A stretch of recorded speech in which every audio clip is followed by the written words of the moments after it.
E nós temos um convidado, o nosso assunto, um destaque internacional. Os Estados Unidos voltaram a aplicar sanções contra a Venezuela depois que a Suprema Corte do país sul-americano impediu a candidatura presidencial da líder da oposição, Maria Corina Machado, a tornando inelegível por 15 anos. E para explicar esse assunto, a gente conversa agora com o professor José Niemeyer, coordenador de Relações Internacionais do IBMEC do Rio de Janeiro. Tudo bem, professor? Como sempre, muito obrigado pela gentileza, pela atenção, pela participação aqui na Jovem Pan.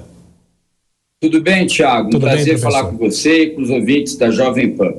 Bom, professor, essa decisão foi tomada em meio a toda essa discussão na própria Venezuela sobre a oposição ou não e o presidente Nicolás Maduro. Eu pergunto, adianta alguma coisa essa sanção, professor? Adianta. Os Estados Unidos e a Venezuela, eles têm uma linha de comércio muito importante. Essa linha muitas vezes é suspensa com relação a petróleo. A Venezuela é um grande fornecedor de petróleo para os Estados Unidos. Há uma interdependência complexa, nesse caso, entre Venezuela e Estados Unidos, mas os Estados Unidos sempre tentam, por exemplo, agora, se utilizando sanções, eles tentam, de alguma maneira, influenciar na política interna venezuelana. Mas eu tenho a impressão, Thiago, que a questão não é só a eleição. A eleição também é um problema para os Estados Unidos, principalmente um governo democrata como o de Biden costuma buscar uma influência indireta nas eleições em outros países, sob a sua influência, como o caso da Venezuela, que está na América do Sul. Mas a questão também é mais grave, me parece que ela envolve um caráter estratégico militar, que é a questão de Essequibo entre Venezuela e Guiana. Os Estados Unidos projetaram um poder meses atrás, um tempo atrás, pedindo enviando aviões da Força Aérea Norte-Americana para intimidar possíveis ações de Maduro contra o governo da Guiana. Algo, inclusive, que o Brasil se posicionou muito bem semanas atrás, uma reunião entre o chanceler Mauro Vieira e representantes da Guiana e da Venezuela. O Brasil está intermediando essa questão da maneira diplomática, como deve ser. Então, os Estados Unidos, além da questão da política interna, Thiago, eles também têm um receio muito grande de uma ação desmedida de Maduro, do governo venezuelano, com relação à região de Essequibo, porque isso ia trazer muito desequilíbrio nas relações dentro do continente sul-americano.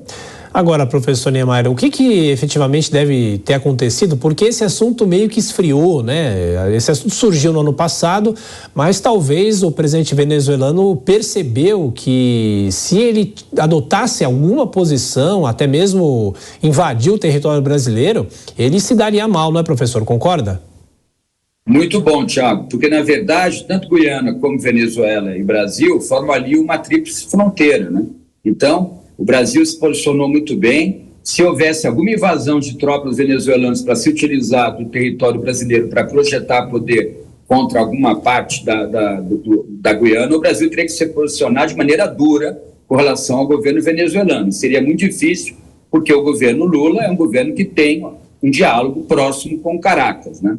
E os Estados Unidos também enviarem meios militares, Thiago, me parece grave também, porque a Guiana, a Venezuela fazem parte do que nós chamamos em geopolítica de espaço vital do Brasil. Então o Brasil também deveria, de alguma maneira, se posicionar com uma interferência militar norte-americana no continente sul-americano. Então a saída diplomática é a melhor saída. E aí essas sanções, Thiago, eu acho que fazem parte de uma agenda do governo Biden de deixar claro algumas coisas para Maduro, tanto com relação a esse equívoco, como com relação também a tentar fazer com que o pleito venezuelano seja um pleito transparente, com liberdade. Que as ações do governo venezuelano contra os opositores são ações decididamente ditatoriais. Agora, professor, é interessante o seguinte, talvez nosso ouvinte, espectador, estejam se perguntando assim, ok, as medidas em relação à Venezuela contra essa decisão do próprio presidente venezuelano de dificultar a vida da oposição ou simplesmente extinguir a oposição, se é que a gente pode dizer assim. No dia a dia da Venezuela, o que isso muda com essa decisão dos Estados Unidos? E os Estados Unidos, será que acreditam que forçando uma decisão como essa, isso pode reverter alguma questão política na Venezuela ou não? É mais uma posição do presidente Joe Biden de tentar se posicionar em relação ao que acontece na Venezuela? Muito bom, Thiago, muito boa pergunta. Existem três maneiras de compreender a política norte-americana, assim, bem resumidamente, no campo da política externa. Quando é um republicano tradicional no poder, esse republicano tem um olhar norte-norte. Ele se preocupa com a Europa, com o Oriente Médio, com Rússia, como foi Reagan, como foram outros presidentes republicanos nos últimos 100 anos. Tem um olhar norte-norte de política externa. Quando é um presidente como Trump, republicano, mais isolacionista, ele tenta ter uma agenda de menor intervenção, mesmo sendo republicano. Vamos dizer que ele seria um republicano não tradicional em política externa.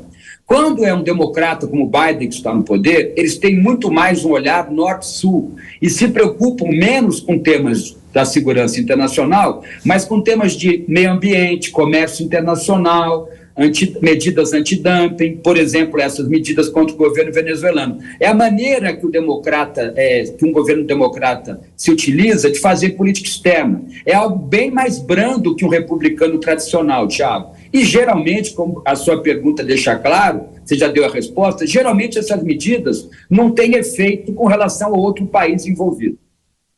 E em relação ao ex-presidente Donald Trump, que está nessa tentativa, né, professor, de voltar à cena, à política dos Estados Unidos, possivelmente vai ser indicado como candidato republicano, ele tomaria uma decisão diferente ou ele não faria qualquer tipo de mudança em relação à economia da Venezuela? Porque o posicionamento, não sei se tanto os democratas quanto os republicanos, eles têm em mente que o que há na Venezuela é uma ditadura. O senhor concorda ou não? O que há na Venezuela é uma falta de transparência política no dia a dia da política, falta de oposição, cerceamento da opinião pública, cerceamento da mídia. Isso tem todo o perfil de um governo autoritário, né? Então há um governo, sim, de viés autoritário na Venezuela. Com relação a Trump tem grandes chances de ser indicado e, Thiago, pode vencer as eleições. Vai ser uma eleição difícil, agora no final do ano, mas ele tem grande chance de vencer a eleição. Trump tem algo diferente também na agenda dele, que é uma agenda diferente dos republicanos tradicionais, além de cunho isolacionista, do ponto de vista macroeconômico. Trump se preocupa muito com a economia norte-americana, ele é menos interdependente, ele não gosta de interdependência no campo da economia. Ele quer preservar setores da economia norte-americana que cobram ele durante a eleição, inclusive. Principalmente, na minha visão, setores que estão mais atrasados do ponto de vista tecnológico. Por exemplo, o setor automobilístico. Comparado ao setor, uma fábrica automobilística na China e na Coreia, ele cada vez perde mais competitividade. Então, Trump tem um olhar muito... O olhar econômico de Trump, Thiago, é muito voltado, porque ele é pressionado pelos seus eleitores lá do interior dos Estados Unidos, tanto no agronegócio como em indústrias mais antigas, ele é pressionado para a manutenção de empregos nos Estados Unidos, para a manutenção de indústrias. Muitas vezes isso é até diferente de outras agendas republicanas, mas Trump tem esse olhar muito da economia interna norte-americana, America First, né? E isso vai afetar as relações internacionais com a vitória de Trump, porque ele vai se posicionar, por exemplo, do ponto de vista econômico, não do ponto de vista de segurança, do ponto de vista econômico com relação à China, que é um país que busca uma influência econômica cada vez maior dentro dos Estados Unidos da América. Então, a vitória de Trump, ela não vai afetar tanto o contexto internacional de segurança, que já está muito conturbado, né, Thiago? Ela vai afetar mais o contexto da economia internacional. Professor, nós já conversamos outras vezes aqui na Jovem Pan e eu já perguntei para o senhor sobre a posição do governo brasileiro em relação à Venezuela. O senhor acha que o governo brasileiro erra ao não reconhecer essa falta de liberdade, a falta de uma oposição, ou pelo menos liberdade para que a oposição também possa concorrer às eleições e apresente um projeto para a Venezuela? O governo brasileiro erra nesse sentido? Erra, é uma resposta simples. O governo brasileiro erra. O governo brasileiro deveria se posicionar, não de maneira agressiva, nos canais diplomáticos, deixando claro, mesmo que fosse numa conversa entre os dois governos, uma conversa diplomática ou de chancelarias, que o Brasil se posiciona crítico à posição atual e de algum tempo da maneira de se fazer política na Venezuela. Até porque o governo do presidente Lula é um governo que defende a democracia. Se é um governo que defende a democracia, inclusive, é um governo que busca diminuir dissensos. Essa semana, a conversa entre o presidente Lula e o governador Tarcísio mostra que esse governo é um governo que quer conversar. E o governo Maduro não conversa. De interpretação por parte do governo brasileiro do que seja a democracia no Brasil e na Venezuela.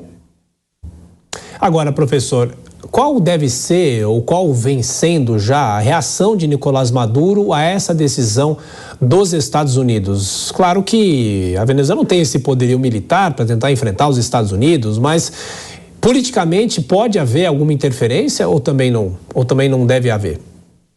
Não vai haver interferência na Venezuela. E Maduro sempre se aproveita deste, entre aspas, inimigo, o inimigo que ele vende ao seu eleitorado o tempo todo, que são os Estados Unidos, que é o inimigo da nação, ele se utiliza disso e vai se utilizar nas eleições. Maduro, como um líder muito centralizador, ele treina muito o discurso, e o discurso de Maduro precisa ter sempre o inimigo. O inimigo são os Estados Unidos da América, e ele se utiliza bem disso durante os pleitos na Venezuela. Agora, quando você tem uma oposição esclarecida, essa oposição poderia contrabalançar esse discurso e fazer um debate mais conceitual sobre as questões importantes na Venezuela, que é um país muito frágil do ponto de vista socioeconômico, muito dependente do petróleo, basicamente do petróleo. A agricultura na Venezuela praticamente se extinguiu. É um país que não tem indústria, é um país que vive de uma relação pouco transparente entre o setor do petróleo, governos de ocasião e uma população que fica muito a reboque de projetos sociais fundamentados na receita do petróleo. Isso é muito pouco para um país que quer ser soberano e independente. Né? Sem dúvida. Professor, aproveitando a participação do senhor aqui, quer fazer uma pergunta sobre a Argentina. Nessa sexta-feira, o Congresso argentino aprovou pelo menos os pontos básicos do pacote do presidente Javier Milei. Foi um pacote desidratado, começou com mais de 600 propostas e eles foram reduzindo, mas a discussão que mais interessa a partir da próxima terça-feira, quando os parlamentares vão discutir os pontos principais desse projeto. Em meio a muitos protestos na Argentina, inclusive a violência que nós acompanhamos nessa semana. A senhora acha que essa aprovação que nós acompanhamos nessa sexta-feira é uma vitória de Javier Milei ou ainda não é possível comemorar? O Congresso pode desfigurar ainda mais essas propostas básicas do presidente? É uma pequena vitória, uma vitória de início. Como é a política? O ouvinte, o assinante da Jovem Pan, e você mesmo, Thiago, tem muita experiência, apesar de novo, mas a gente sabe que a política se faz no dia a dia, se faz amenizando dissensos. Não há consensos máximos, e quando há dissenso máximo é crise institucional. Então, me parece que o presidente Milei percebe isso e está tratando o dia a dia da política do seu governo uma perspectiva mais confortável, conversando com o Congresso, perdendo ali, vencendo a colar. E assim vai ser. Agora, precisa ver que medidas são as prioritárias para Milei. Elas são ligadas ao tamanho do Estado. E eu venho dizendo aqui na Jovem Pan e em outros canais da mídia que é muito difícil você mudar a estrutura do Estado argentino, porque o Estado argentino é fundamentado em grupos de pressão que estão nas províncias. E as províncias têm muito poder dentro do país. O tipo de federalismo argentino é um federalismo muito descentralizado.